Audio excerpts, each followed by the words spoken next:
사도행전 1장 8절입니다. 그럼에도 불구하고 너희들은 그의 엄습하는 힘을 취할 것이다. 그의 그 거룩한 영이 너희에게 임하고 있다. 그리하여 너희들은 예루살렘의 때와 그 장소 안에서 나의 증인들이 될 것이다. 그리고 유대와 사마리아의 그 때와 장소 안에서 그리고 이 땅의 끝까지.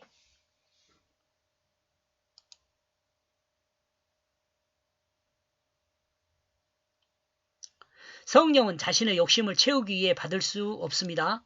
여러분, 성령 받아갖고 여러분 욕심을 채울 수도 없지만 또 그런 사람이 주지도 않아요. 이 자기 중심이 있으면은요, 성령이 받을 수가 없어요.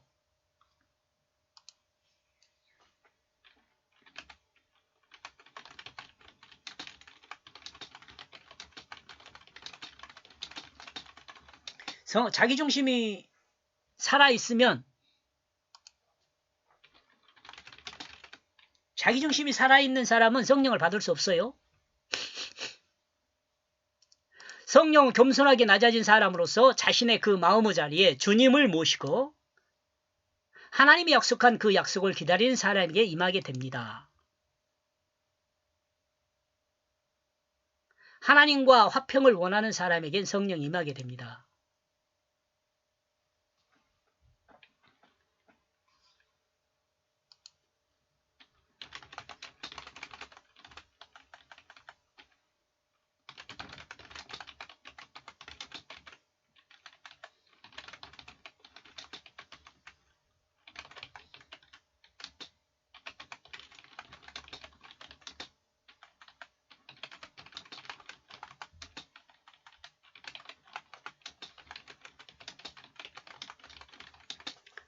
예수 그리스도 십자가를 믿음으로 자기 중심이 죽었다고 믿는 사람에게 성령이 임하게 됩니다.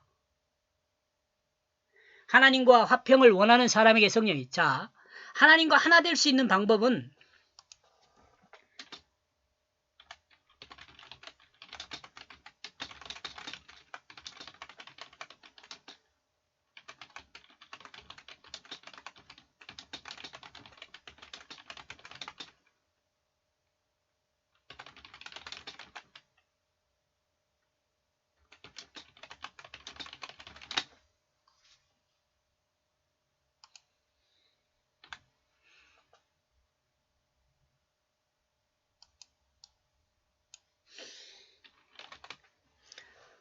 하나님과 하나 되는 방법은 자기 중심이 죽은 그 마음의 자리에 하나님의 뜻을 모시는 것입니다.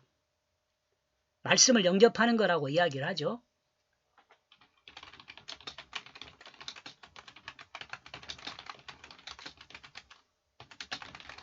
이 말씀을 영접한 것이라고 이야기합니다. 이것을 주님을 영접한 것이라고도 이야기하고 성령을 영접한 것이라고 해요. 다 같은 말이에요. 성령이 임하게 되면 어디예요? 자기 마음이에요. 자신의 힘이 아니라 하나님의 힘과 능력이 임하게 되어 자신이 극복할 수 없는 일도 능히 자신을 극복할 수 있게 합니다. 자신이 극복할 수 없는 일도 능히 극복할 수 있게 합니다. 성령이 임한 사람은 자신을 하나님의 역사에 맡긴 사람이 됩니다. 하나님의 역사에 맡긴 사람이 누구예요? 아브라함이잖아요. 믿음이잖아요. 자기 체면이나 고통과는 관계없이 하나님의 역사적 사명을 성취하기 위해 감당하기 위해 역사적 사실을 성취하기 위해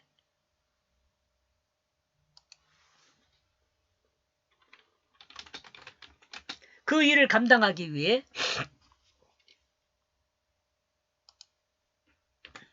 하나님의 역사에 자신의 육신을 맡기는 삶을 살게 되는 것입니다. 예수님과 같이 살게 되는 것입니다.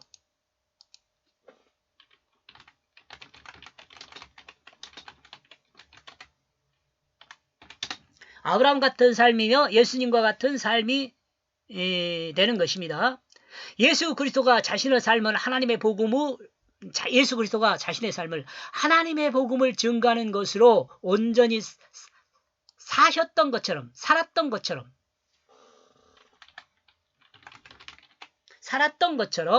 성령을 받은 사람은 자신의 처지와 환경에 하나님을 증거하는 삶으로 살게 돼. 환경에서 하나님을 증거하는 삶을 삽니다.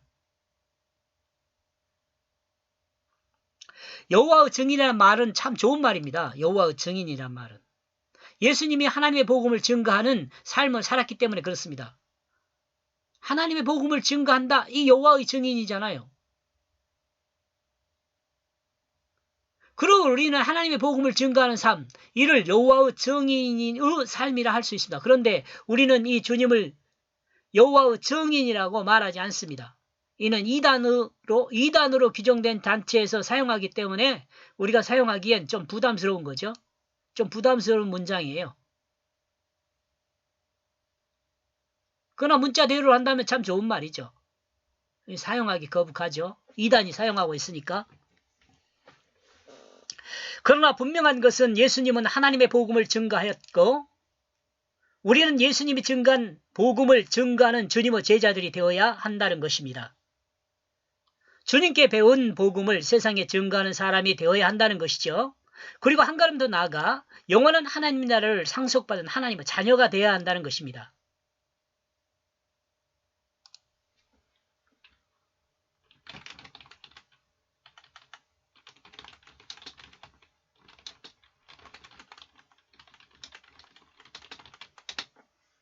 예, 말씀을 닮은 그리스도인이 되어야 하며 영원한 하나님 나라를 상속받은 하나님의 자녀가 되어야 합니다.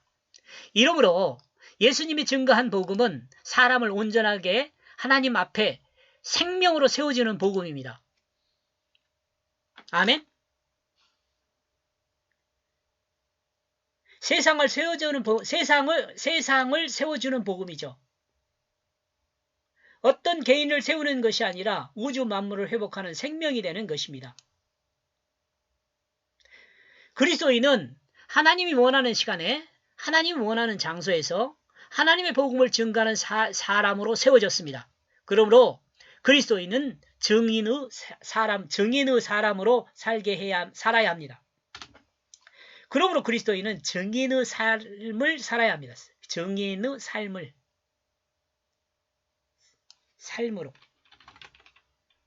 증인의 삶으로 살아야 합니다.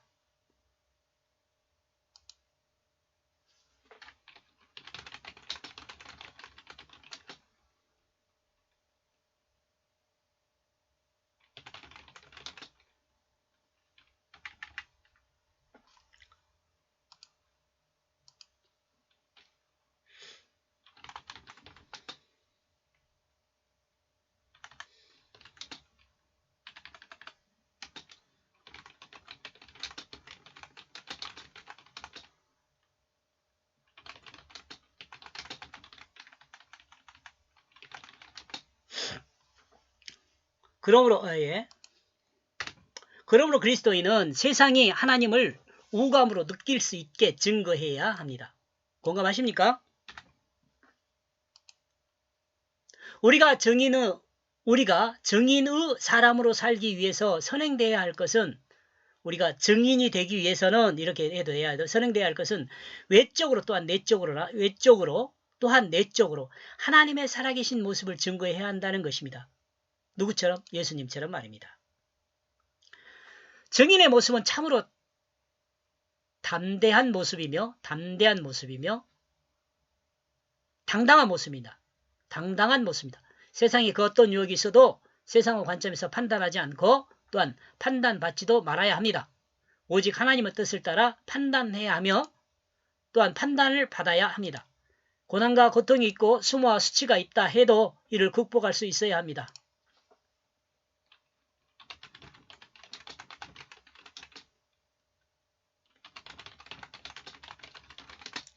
증인은요, 사실을 증거하기 때문에 이와 같을 수 있어요.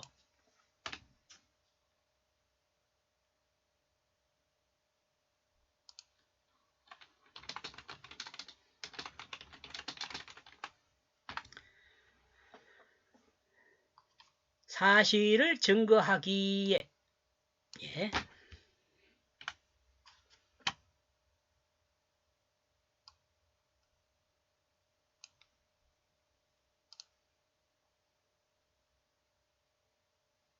증인은 영원한 하나님 나라의 그 사람으로 살기 때문입니다.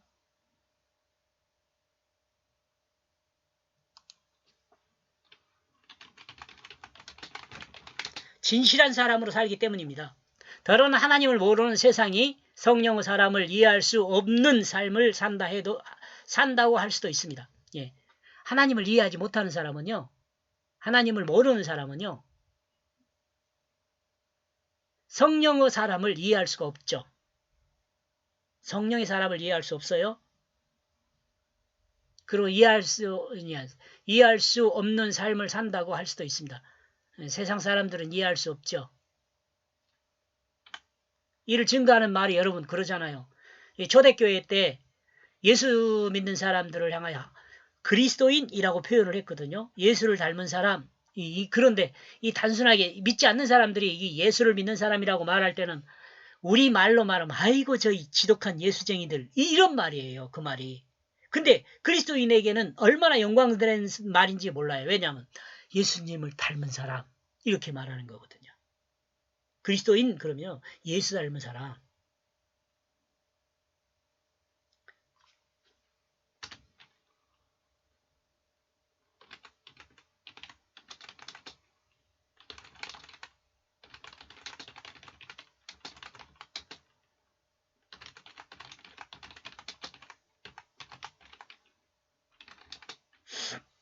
우리 모두가 그리스도인으로 하나님 앞에 있었으면 좋겠습니다.